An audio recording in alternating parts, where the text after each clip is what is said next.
ఒక అడవిలో ఒక ఎలుగుబంటి ఉండేది. దానికి కష్టపడి పనిచేసే మనస్తత్వం. తాను ఉండడానికి ఎంతో శ్రమపడి ఒక గృహను నిర్మించుకుంది. ఆ గృహను ఎంతో అందంగా అలంకరించుకుంది ఎలుగుబంటి. జంతువులన్నీ వచ్చి ఆ గృహను చూసి ఎలుగుబంటిని ఎంతో అభినందించసాగాయి. ఆ నోట ఈ నోట ఈ విషయం పులికి తెలిసింది.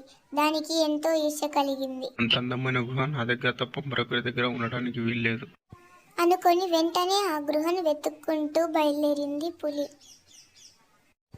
ఆ పులి ఆ గృహను చూసింది. నిజంగా చాలా బాగుంది, నేను ఇక్కడే ఉంటాను. అంది పులి.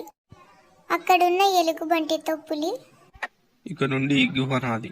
నువ్వు బయటకు వెళ్ళి మరో గుహ కట్టుకోపో అని శాసించింది. ఎలుగుబంటికి ఏం చేయాలో తోచలేదు.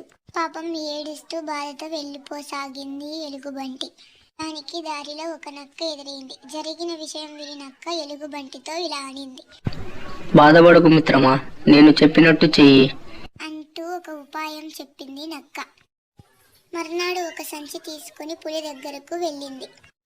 ఆ సమయంలో పులి నిద్రపోయింది. ఎలుగుబంటి నెమ్మదిగా ఆ సంచిని అక్కడే ఉన్న ఒక బల్ల మీద పెట్టింది. బయటకు వచ్చేసింది. కాసేపటి తర్వాత పులి నిద్ర లేచింది. బల్ల మీద సంచి కనపడగానే ఆసక్తిగా దాన్ని విప్పి చూసింది.